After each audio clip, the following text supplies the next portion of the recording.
bastante común y bastante complejo, que es la diarrea crónica. ¿Cuál es la definición en adultos de una diarrea crónica? Deposiciones de características de la escala de Bristol 6-7 que dura por arriba de 4 semanas. En realidad está definida por el número de deposiciones O por el volumen. por el número de deposiciones más de 2 semanas. Ahora, ¿cómo será la definición en pediatría si yo le dije que un lactante puede tener 6 a 8 deposiciones diarias? ¿Cómo es la definición de diarrea crónica en la edad pediátrica? ¿Cómo la definirían?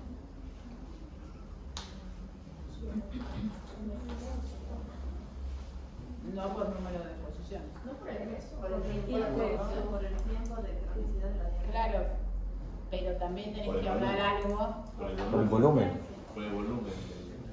El peso Por el volumen, ¿y cómo haces para comparar el volumen de un recién nacido a un niño de 5 años?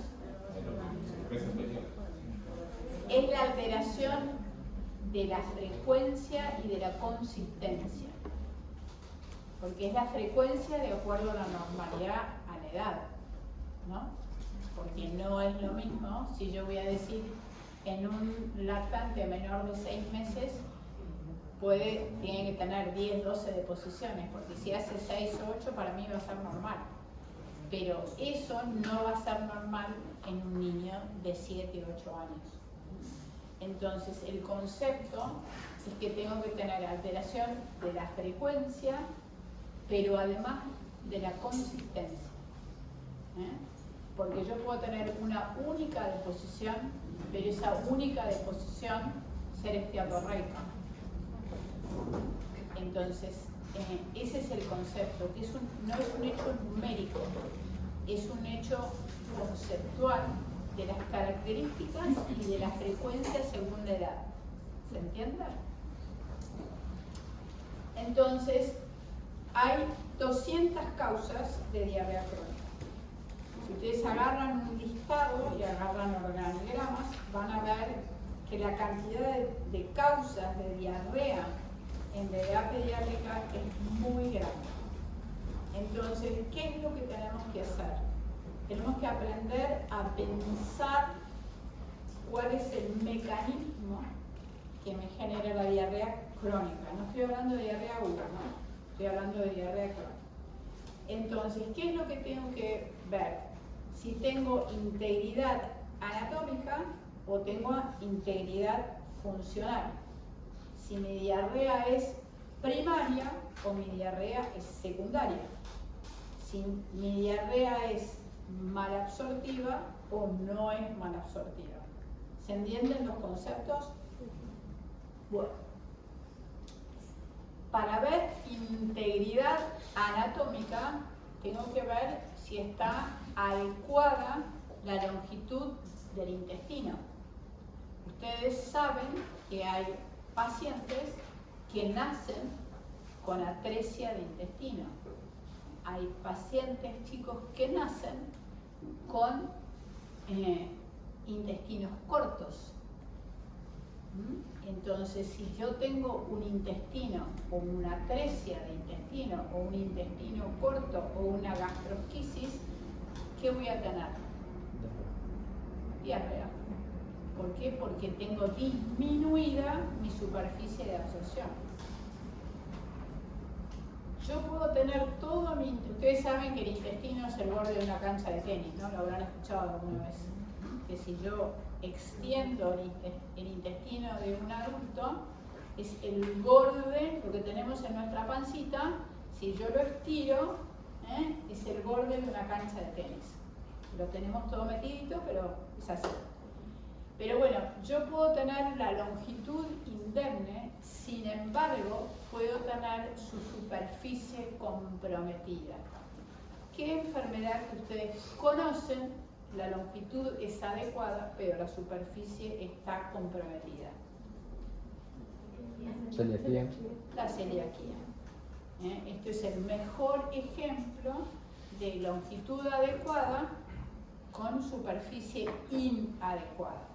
Pero yo hoy les decía, cuando me preguntaron, que hay una enfermedad que se llama enfermedad de inclusión microvellositaria. ¿Qué quiere decir microvellositaria?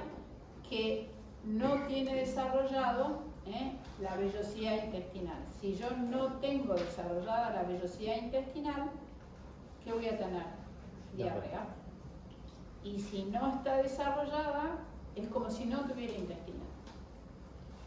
Y hay 2 o 3 diarreas congénitas que tienen esta característica, o sea que son fallas de la superficie, un poco más o un poco menos, pero el intestino en sí está bien, pero la capacidad absortiva está disminuida. Yo puedo tener la longitud bien, la superficie bien, pero ¿qué pasa si mi intestino no se mueve? Si tengo una cosa que se llama miopatía visceral. ¿Escucharon esta palabra? ¿Nunca escucharon miopatía visceral? Bueno, las miopatías viscerales son entidades de falla de motilidad. ¿Qué pasa si mi intestino no se mueve? Sobredesarrollo bacteriano. Si tengo sobredesarrollo bacteriano, ¿qué voy a tener? Diarrea. Entonces, las miopatías viscerales traen diarrea crónica. Estos son problemas, como si le dijeran, neuroanatómicos, ¿sí? Pero yo después también, la diarrea puede tener que ver por fallas de la secreción pancreática o de la secreción biliar. ¿Cuál conocen ustedes que es una insuficiencia pancreática? La insuficiencia pancreática exócrina. La insuficiencia pancreática exócrina. Claro, pero ¿qué enfermedades? Pancreatitis crónica. Enfermedad muy importante. ¿Alguna vez escuchaban hablar de la fibrosis quística de páncreas? Bueno, la fibrosis quística de páncreas es la segunda causa primaria de diarrea crónica. ¿Por qué? Porque justamente no tiene secreción pancreática y como no tiene secreción pancreática, yo voy a tener diarrea. Lo mismo que si yo tengo una falla en la secreción biliar. Si yo no tengo sales biliares, ¿qué va a pasar? Los triglicéridos no pasan a beta-monoglicéridos. Entonces, ¿qué voy a tener? Esteatopenia. Entonces, estos son distintos mecanismos por los cuales yo puedo tener diarrea crónica. Nosotros venimos hablando mucho de esto de la flora intestinal, ¿no es cierto? Si yo le di muchos antibióticos a mis pacientes o mi paciente tiene algún tipo de enfermedad maligna y yo le tengo que dar vincristina o le tengo que dar ciclofosfamida que daña la mucosa intestinal, ¿qué va a pasar? Voy a tener diarrea. Entonces, las disbacteriosis producen diarrea y las perpetúan. Yo puedo tener bien la longitud, bien la superficie, bien la motilidad, bien la secreción pancreática, pero tengo enzimas, ¿no es cierto? ¿Qué enzimas ustedes conocen digestivas?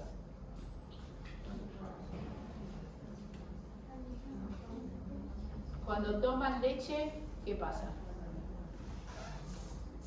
¿Qué enzima actúa? La lactasa. ¿Por qué existen leches deslactosadas en el supermercado?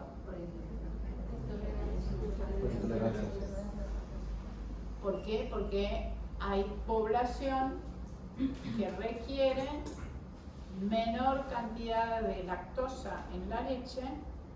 ¿Por qué? Porque disminuye la lactasa. ¿Dónde está la lactasa? En la punta de la vellosidad. Si yo me pesco una infección por rotavirus, el rotavirus se pega en la punta de la vellosidad, igual que algunas Escherichia coli, y yo, mientras tengo esa diarrea, tengo que darle menos carga de lactosa porque tengo menos lactasa. El ribete en cepillo arriba tiene lactasa y abajo ¿qué tiene? ¿Qué enzima hay en el ribete en cepillo?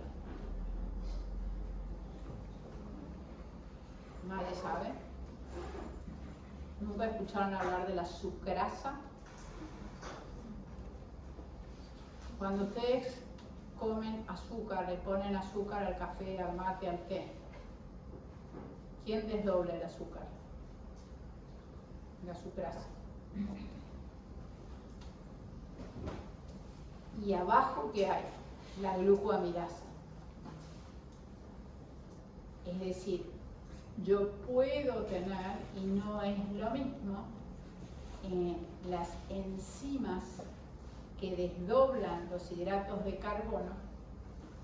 Ustedes saben que el arroz son uniones alfa 1,4, en vez, por ejemplo, el fideo es uniones alfa 1,6.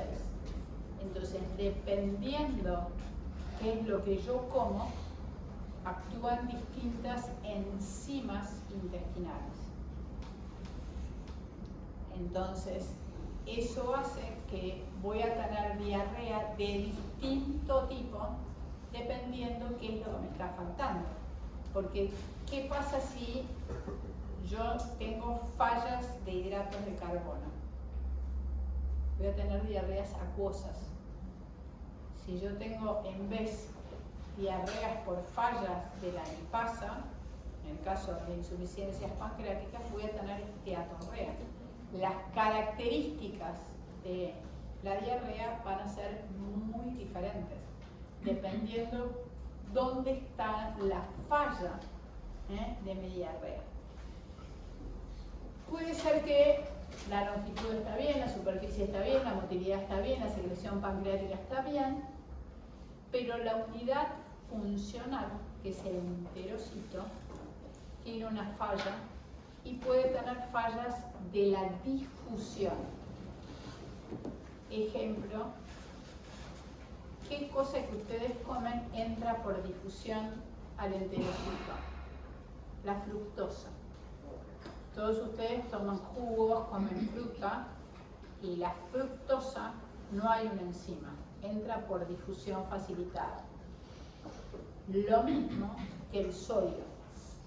Entonces, si yo tengo una enfermedad que se llama cloridorrea congénita o natriurrea congénita, porque tengo fallas a nivel de los canales de absorción de los iones, voy a tener diarreas acuosas, distintas de que si yo tengo fallas e insuficiencia pancreática. ¿Van entendiendo qué es lo que ven? Porque no es nada fácil. Y por último, yo puedo tener fallas en mi sistema inmune. Ustedes saben que el intestino es muy rico en el sistema inmune. Por eso es que el trasplante de intestino es el que le va peor. Porque hay mucho más rechazo en el trasplante de intestino que en el trasplante hepático. Por la riqueza de su sistema inmune. Porque el aparato digestivo está diseñado para bloquear las infecciones. Lo primero que tenemos, ¿qué es? El ácido clorhídrico. ¿Para qué está puesto el ácido clorhídrico? Para defendernos. Por eso está malo bloqueado. Y todo el sistema, las placas de Peyer, están hechas para defendernos.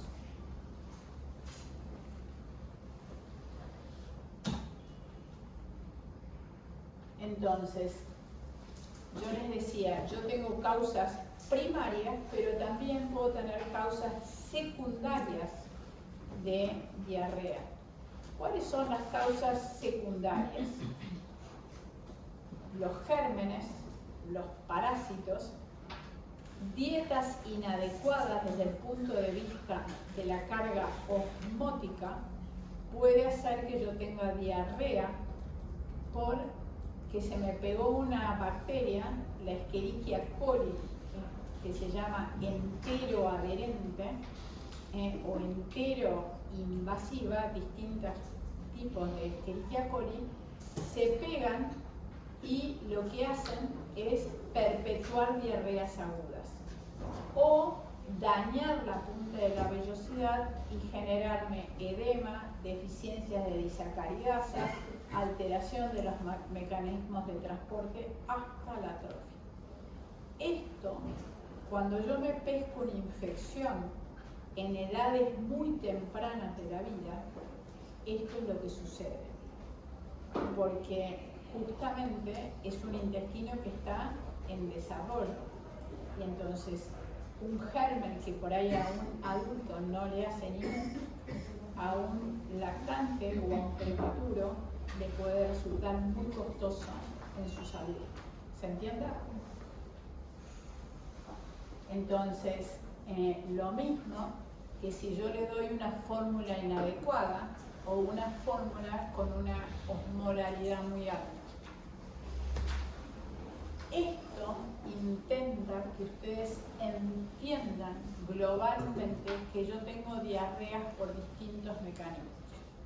Puedo tener por causas pancreáticas, por insuficiencia exócrina pancreática, puedo tener por insuficiencia, por enfermedades de causa hepatobiliar, porque no tengo buena bilis, causas que tienen que ver con la luz intestinal y otras causas que tienen que ver con la pared intestinal. Como para que ustedes empiecen a pensar cómo van a encarar un lactante o un niño que tiene diarrea crónica. La otra forma de pensarlo es si yo tengo o no tengo síndrome de mala absorción. Es decir, si hay alguna causa que me produce mala absorción. ¿Qué es la mala absorción? Es la alteración en la secuencia digestión-absorción de cualquier elemento de la dieta a través de la mucosa intestinal. ¿Tu nombre? Jorge. No te escuché. Jorge. ¿Y apellido? Molina. Okay. Entonces, esto puede deberse a alteración química del sustrato en la luz, en la superficie o dentro del enterocito. O también puede haber fallas en el transporte de las sustancias liposolubles a través de la fase acuosa de la membrana, como también del sustrato hidrosoluble por la membrana lipoproteica. Entonces, ¿cómo puedo pensar a mi diarrea? La primera pregunta que siempre me tengo que hacer es ¿qué edad tiene el paciente? Porque no voy a pensar lo mismo si es un recién nacido, si tiene 5 años o tiene 14 años. Porque si tiene 14 años es poco probable que piense una causa de diarrea congénita, porque no hubiera sobrevivido. Lo mismo, no voy a pensar en un lactante de 3 meses que es un celíaco. ¿Por qué? Porque no ingirió gluten. Entonces, la edad de mi paciente es extremadamente importante porque me cambia las causas que pueden conllevar a una diarrea crónica. ¿Qué edad tiene ahora? Es un aspecto, pero la pregunta es ¿desde cuándo está enfermo? Porque puede ser que vengan a la consulta y resulta que desde hace un año que está con diarrea, o desde hace un año que no está aumentando bien de peso, o desde hace un año que notan algo particular en este niño. Entonces no me importa solo qué edad tiene, sino desde cuándo empezaron los síntomas. ¿Y qué es lo que le tengo que preguntar? ¿Cuál es su historia alimentaria?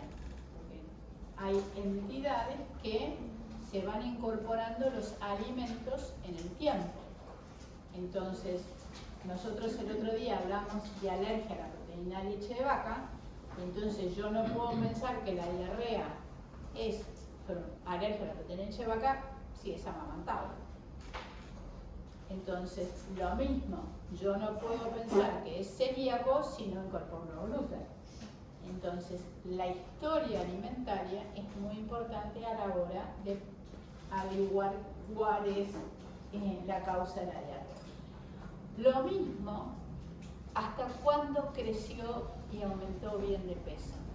Vienen y dicen, hasta que empezó el colegio estaba perfecto, pero desde los 6, 7 años que yo veo que en el último año, los últimos 2 años, se está quedando petizo o está muy flaquito. Entonces uno dice, ¿qué enfermedades pueden aparecer en esta etapa de la vida? La otra cosa es cuáles son las características de las deposiciones. Yo les estuve contando que hay deposiciones, hay tipos de diarreas que traen esteatorrea, hay tipos de enfermedades que producen diarreas acuosas y hay otras que tienen mucosidad y hay otras que tienen moco y sangre. Y esto va a depender de qué parte del intestino y qué mecanismo está en juego. No solo me importa la semiología de las deposiciones, sino qué síntomas acompañan.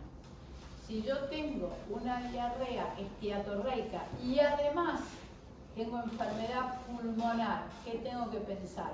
Fibrosis. En una fibrosis quística. Si en cambio tengo diarrea y tengo eczema atópico, ¿qué tengo que pensar? Alergia alimentaria. Me parece que la charla del otro día no aprendieron nada de nada.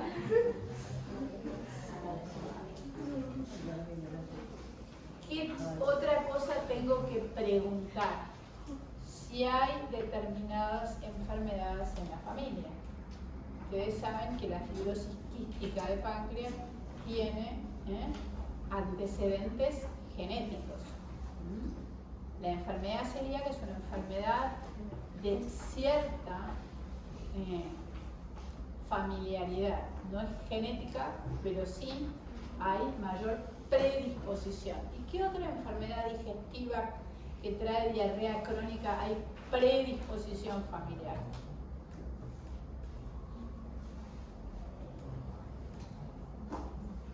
¿Nadie se le ocurre nada? ¿Nunca escucharon hablar de enfermedad inflamatoria intestinal? ¿Y hay predisposición familiar o no? Bueno. Y la otra cosa que tengo que preguntar es qué tratamientos hizo mi paciente. Porque si mi paciente estuvo con una cirugía, si mi paciente recibió antibióticos, si mi paciente recibió tratamiento oncológico, esto puede estar afectando y puede traer como secundariamente diarrea. Para que sepan, por ejemplo, la vincristina, que no sé si la han escuchado nombrar, pero es un tratamiento oncológico muy frecuente, daña la punta de la vellosidad. Entonces, si tuvo con vincristina, yo ya sé que tiene dañada la punta. Muchos pacientes hacen radioterapia para sus cánceres y entonces también pueden tener afectado por este mecanismo. Entonces, ¿qué tratamiento tiene? Es muy importante. Además de la diarrea, me interesa qué síntomas acompañan a la diarrea, porque va a depender bastante qué síntoma acompaña con qué es lo que yo debo pensar mi diarrea. Si yo tengo que mi paciente tiene diarrea y no quiere comer, ¿por qué será? Porque si yo tengo diarrea estoy perdiendo nutrientes, la lógica es que tenga mucho apetito. ¿Cuándo tengo diarrea y no quiero comer?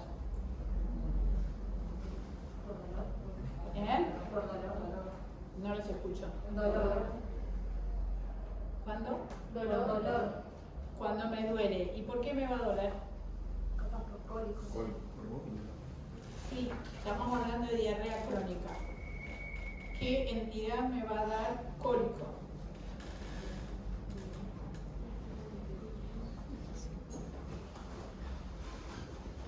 ¿Qué enfermedades hacen que tenga diarrea y no quiera comer? Las entidades inmunoalérgicas, justamente por reacción antígeno-anticuerpo, en general, yo no voy a querer comer porque cuando como me duele. Las alergias, la enfermedad celíaca y las enfermedades inflamatorias que tienen mecanismos inmunomediados son diarreas que en general yo voy a tender a tener diarrea y no voy a querer comer. La inversa, cuando tengo diarrea y en vez tengo mucho apetito. Obviamente no la que dije recién. Parásitos. Diarrea crónica, ¿qué parásito produce diarrea crónica? ¿Qué parásito produce diarrea crónica? La Giardia, es el único. No hay ningún otro que produzca diarrea crónica. Los demás producen anemia, otras entidades, pero no diarrea crónica. Pero digamos, la asociación que ustedes la están haciendo es con el ascaris, lo del apetito. Pero no trae, en líneas generales no trae mucha diarrea. Las tenias, ¿no? Bueno, ¿cuándo voy a tener diarrea y apetito voraz? Las esteatorreicas. Los pacientes con fibrosis quística en general tienen mucho apetito porque pierden mucho nutriente. Entonces en general tienen tendencia a comer bastante, porque tratan de compensar. ¿Cuándo voy a tener diarrea y mucho dolor?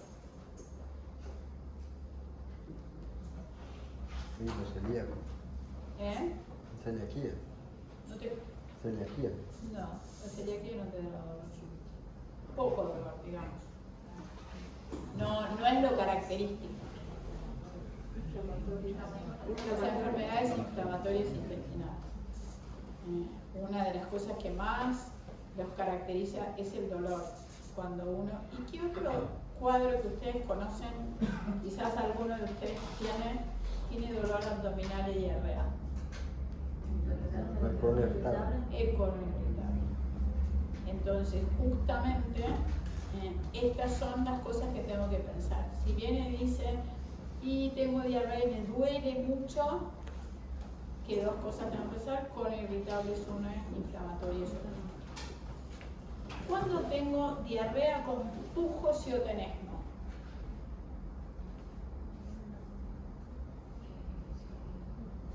La celiaquía no. El crónico. La colitis ulcerosa. Lo que signifique compromiso rectosigmoideo. O sea, el pujo y tenesmo tiene que ver con rectitis y rectosigmoiditis.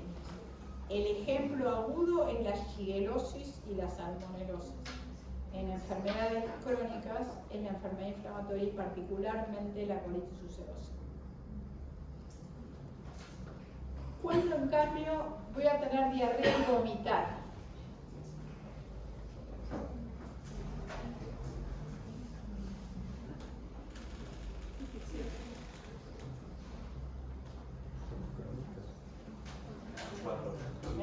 Un cuadro. Ejemplo, estamos hablando de diarrea crónica, ¿no? ¿Qué de las entidades que yo les hablé, a ustedes se les ocurre que voy a tener diarrea y vómito? Que no es una gastroenteritis porque estamos hablando de diarrea. En las alergias. Las alergias, la celiaquía puede debutar con vómitos. ¿Qué otra?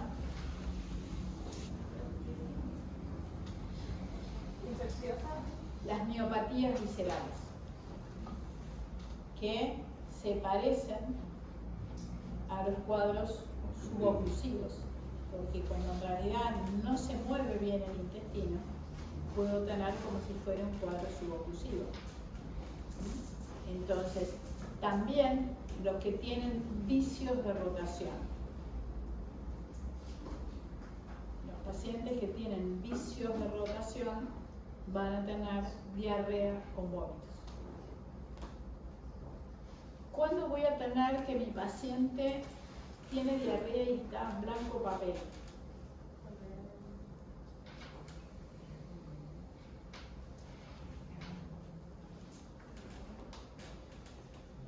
Una inflamatoria. ¿Eh? Una inflamatoria. Un inflamatorio, correcto. Cualquier entidad que haga que esté sangrando crónicamente. ¿Cuándo voy a tener edema de miembros inferiores o edema generalizado?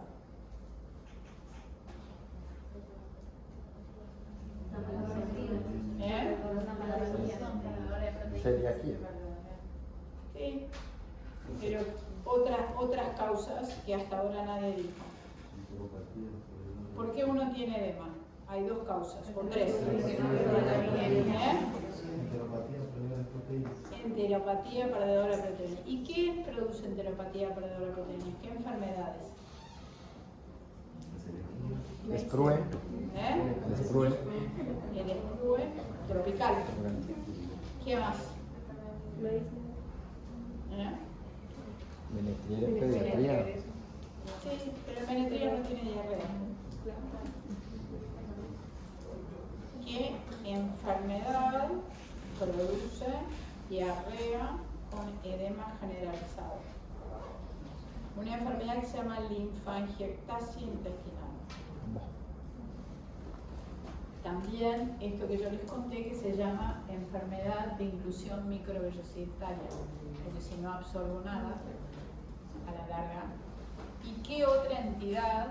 Las enfermedades hepáticas, si yo tengo compromiso, una atresia de vías biliares y tengo compromiso del hígado, también a la larga voy a tener edema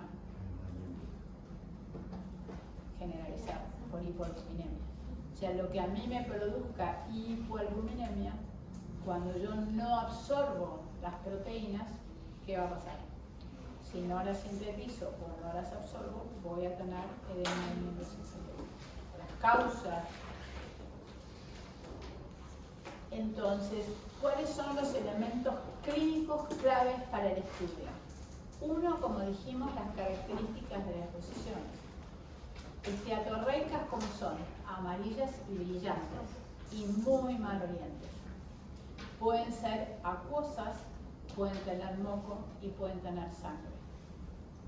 La semiología de las deposiciones es muy importante a la hora de pensar una diarrea. La otra cosa que me es muy importante desde lo clínico es el deterioro en el peso y en la talla. Son cosas distintas. Primero se deteriora el peso y después la talla. También puede venir con retraso puberal, es decir, hay un niño que no entra en la pubertad, un niño o una niña que no entra en la pubertad. ¿Qué se les ocurre? ¿Qué enfermedades pueden venir el paciente con retraso puberal? No escuché. Celiaquía puede ser. Celiaquía es uno. ¿Y qué otro? Hay dos causas características de retraso puberal y diarrea. La enfermedad de Crohn. Y aparte, esas son las dos entidades que si yo tengo un prepuber o un puber que tiene diarrea y no está creciendo bien, eso es lo que tengo que pensar. Primero, enfermedad celíaca, segunda, enfermedad inflamatoria. Y como dijimos, me va a importar los síntomas acompañantes, ya sea respiratorios, de piel o de carácter, de irritabilidad, de sentirme mal.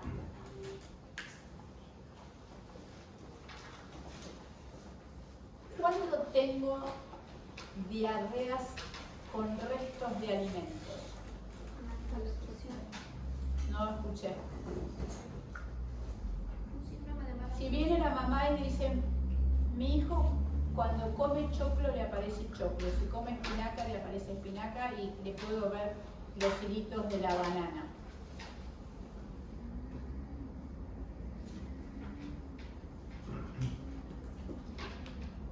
Patología pancreática por maldigestión.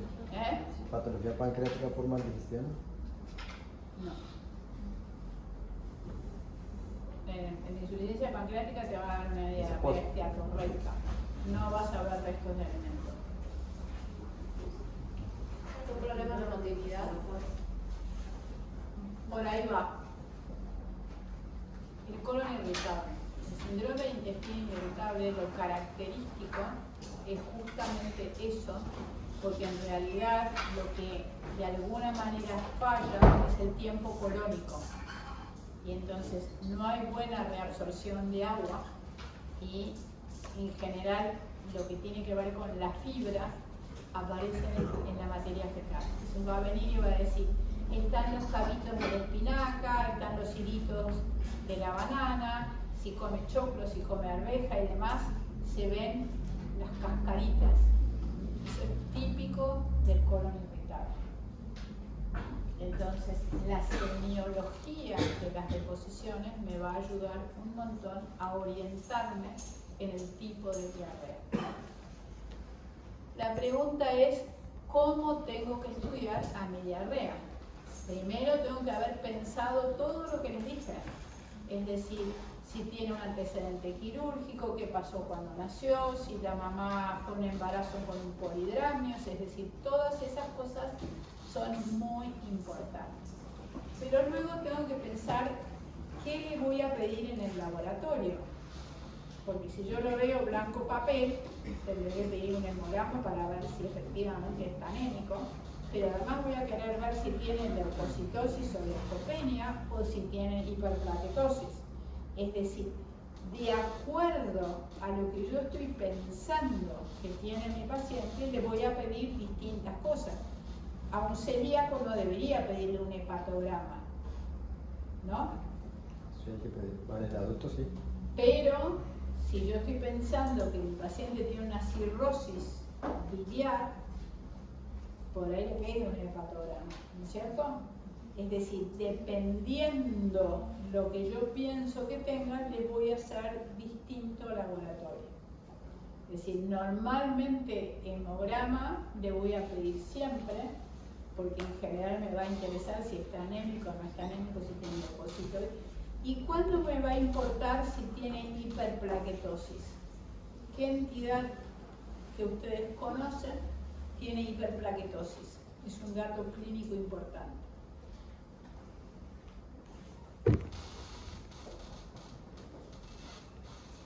¿Qué es la hiperplaquetosis? Es un reactante de fase aguda. Las enfermedades inflamatorias intestinales cursan con hiperplaquetosis. Entonces, esas son cosas que yo tengo que tener en cuenta. ¿Cuándo voy a pedir un hepatograma? Cuando pienso que tiene un problema del hígado y la vía biliar. ¿Cuándo voy a pedir un proteinograma? Cuando pienso que tiene alguna entidad que curse con hipoalbuminemia o que curse con hipergamaglobulinemia. ¿Cuándo voy a pedir un eritro? El inflamatorio. ¿Y en qué otra entidad?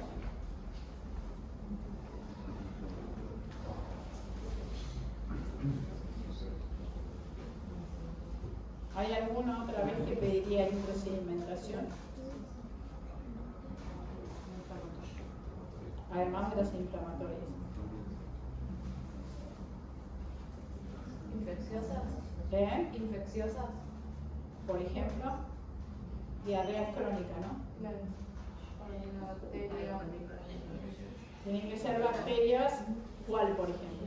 La Yersinia, el Campylobacter, el Clostridium difficile, es decir, infecciones crónicas.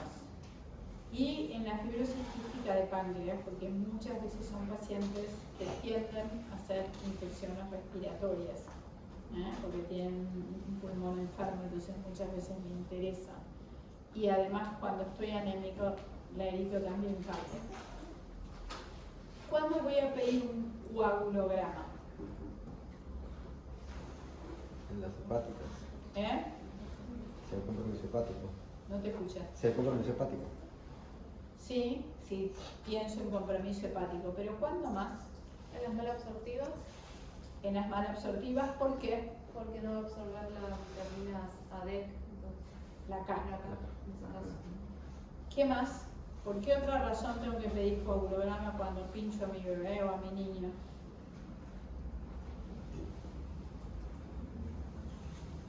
¿Cómo se hace diagnóstico de la mayoría de estas enfermedades?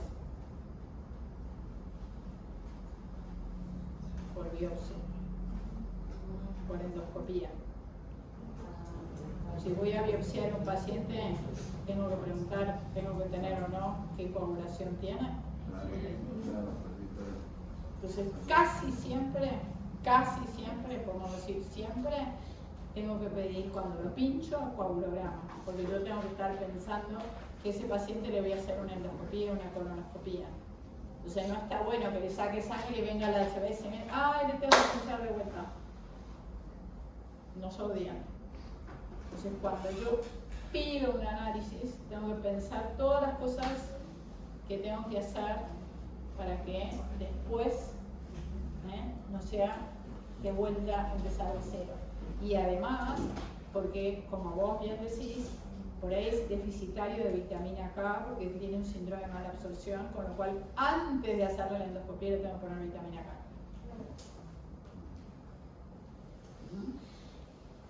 ¿Cuándo voy a pedir calcio, fósforo y fosfatasa alcalina? En las malabsortivas. En los malabsortivos, claro. Ejemplo, la fibrosis quística de las que voy a tener déficit de A, de D, de E y de K.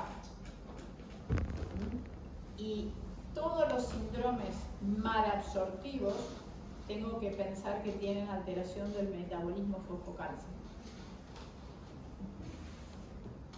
¿Cuándo en cambio voy a pedir un ionograma o un estado ácido-base?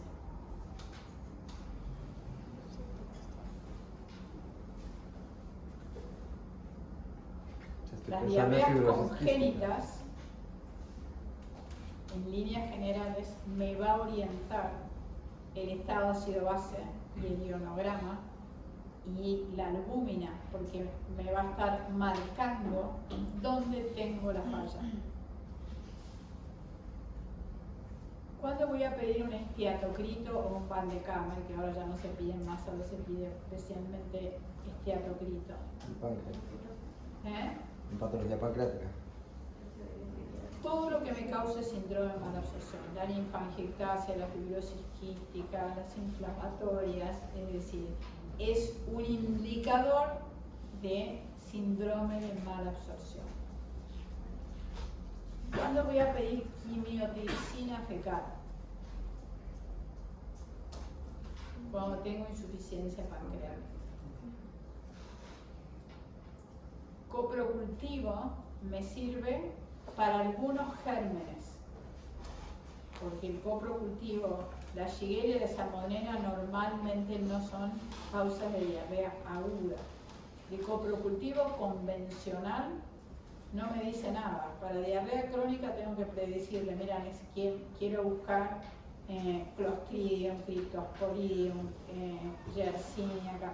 Si ustedes no lo piden, el coprocultivo no dice nada. ¿Está claro? Entonces, para las formas crónicas tengo que pedir específicamente al laboratorio qué es lo que estoy buscando. En el caso del Clostridium difícil, tengo que decir, mira, quiero toxina, porque eso es lo que me va a servir para ver si realmente la diarrea que tiene es por Clostridium.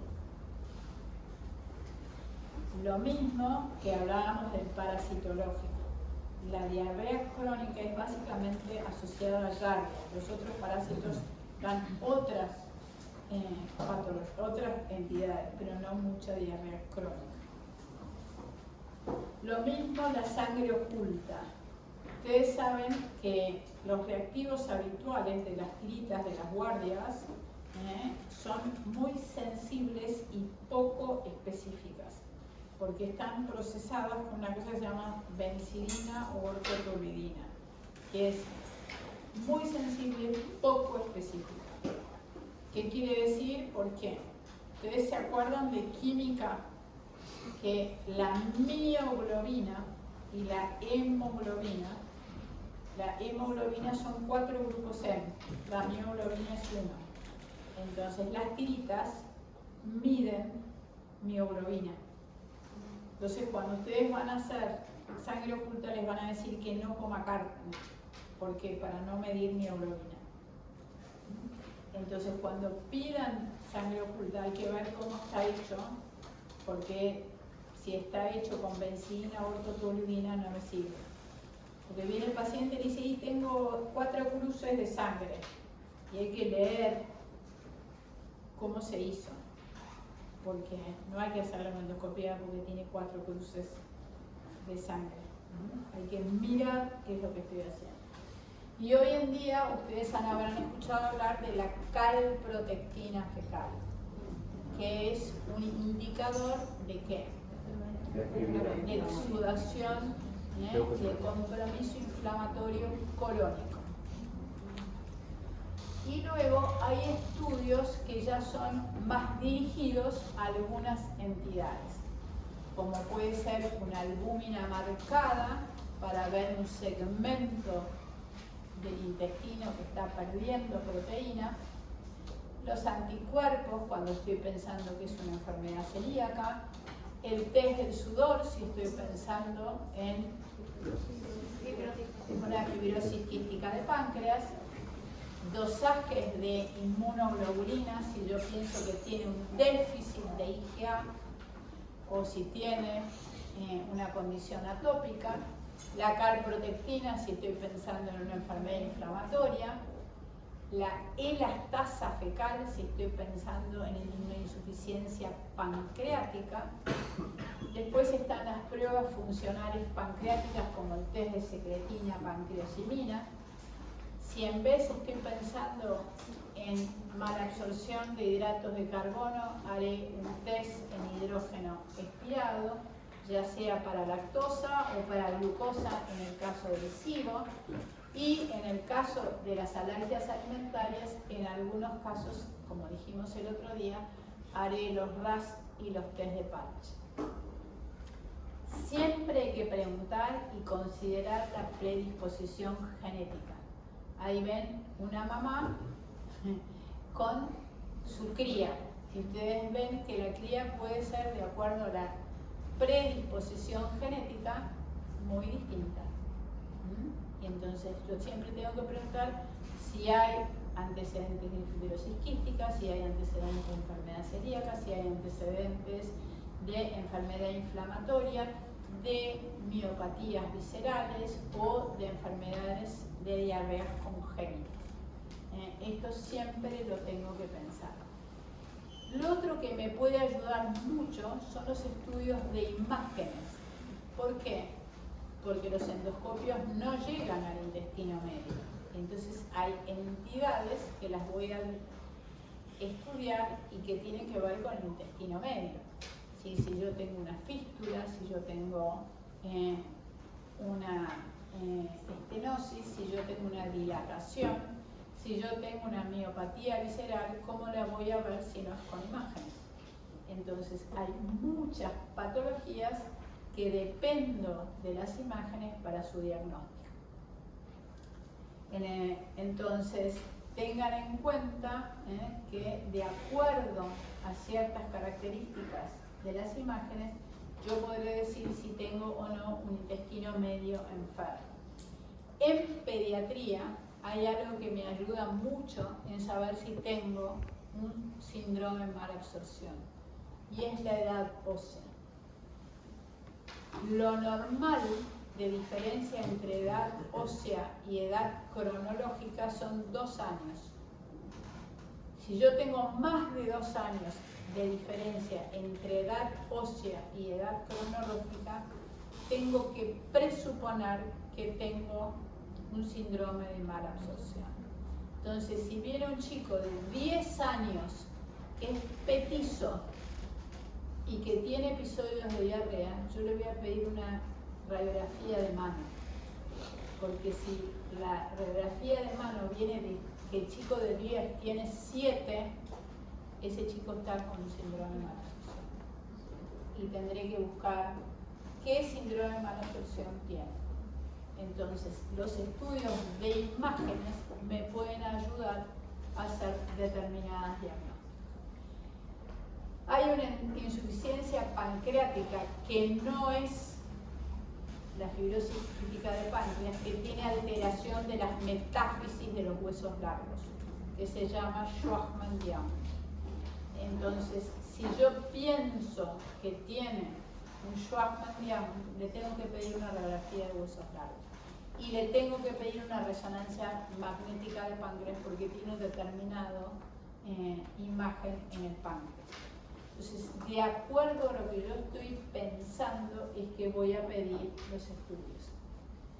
Esto es un niño con diarrea crónica, con distensión abdominal, con compromiso de su estado general por síndrome de mala absorción. Pero este síndrome de mala absorción es secundario al mecanismo de infección, desnutrición, infección, desnutrición. Un mecanismo secundario. Entonces, ese chico es justamente el que tiene un síndrome postdiarrea mal manejado, que se enferma, se infecta, se enferma, se infecta, lo nutren mal y así se va generando el síndrome. Manejo inadecuado de la diarrea aguda, la yardiasis, el síndrome de intestino irritable, el sobredesarrollo bacteriano por asa ciega, son todas causas frecuentes de diarrea crónica, pero no son entidades primarias. ¿Cuál es la entidad primaria más frecuente de diarrea crónica? La enfermedad celíaca. La segunda es la fibrosis quística de páncreas. Son las dos causas primarias de diarrea crónica. Después, mucho más alejado están las deficiencias de disacaridasas, las alergias alimentarias, la linfangiectasia intestinal y las enfermedades inflamatorias intestinales. Esto es la imagen típica de un síndrome de mala absorción, que va a tener distensión abdominal, mala progresión de peso e irritabilidad y cambio de carácter. Esto es la forma clásica de la enfermedad celíaca. Pero hay otras, o sea, el otro día recién decían el sprue tropical, digamos, todo lo que traiga mala absorción, ya sea de causa primaria o secundaria, va a tener el mismo aspecto clínico. Va a tener esa panza y esas piernas palito. Diarrea crónica, distensión abdominal, muslos adelgazados, glúteos en bolsa de tabaco, cabello ralo y fino, irritabilidad y cambio de carácter. Estas son las distintas formas clínicas de la enfermedad celíaca, que vamos a tener una charla, así que esto lo voy a pasar un poco por alto para que ustedes sepan. Todo esto lo vamos a ver. Esta es la imagen típica de un síndrome de mala absorción. No solo de la celiaquía, de cualquier síndrome de mala absorción. Esto, como lo vamos a ver, lo voy a pasar por alto.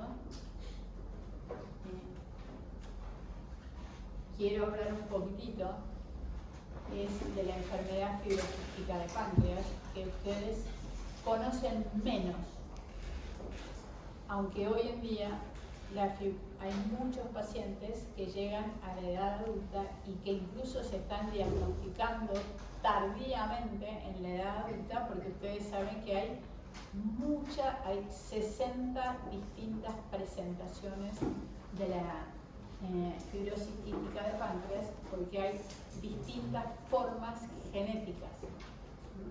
Puede presentarse como un ilio meconial, como un síndrome de obstrucción intestinal distal, con enfermedad pulmonar crónica, con síndrome de malabsorción pero poca enfermedad pulmonar. Puede simplemente presentarse como anemia, hepatomegalia y síndrome ascítico de hematoso. Puede ser como simplemente enfermedad hepatobiliar. Nosotros en el hospital tenemos pacientes trasplantados hepáticos por fibrosis quística de páncreas. No trasplantado el pulmón, trasplantado el hígado. Porque hay una forma de la fibrosis quística de páncreas que daña más el hígado que el pulmón. Entonces, la otra cosa que tienen es hipocratismo digital, pólipos nasales y prolapso rectal recurrente. Esta es la otra insuficiencia pancreática primaria que tienen que conocer, que se llama enfermedad de Schwachmann-Diaum, que tiene insuficiencia pancreática exócrina, alteración de las metáfisis de los huesos, baja talla, infecciones recurrentes, enfermedad hepática crónica, alteraciones tubulares renales, disfunción de la médula ósea con neutropenia cíclica, anormalidades dentales. Y, como les decía, algo característico es la radiografía de huesos largos de las vértebras y de la cadera.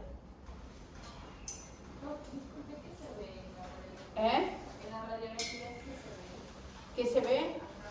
Comprometida la metáfisis del hueso, como rarefacción de la metáfisis del hueso. Y se ve, pueden tener, lo ves en la columna, en las caderas y en los huesos largos. Esto, como vamos a hablarlo aparte, tenemos una charla, lo voy a pasar por alto.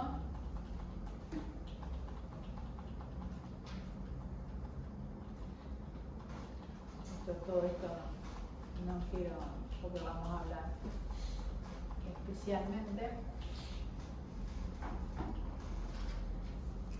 Y acá dejamos la charla de diarrea, porque tanto la enfermedad celíaca como la enfermedad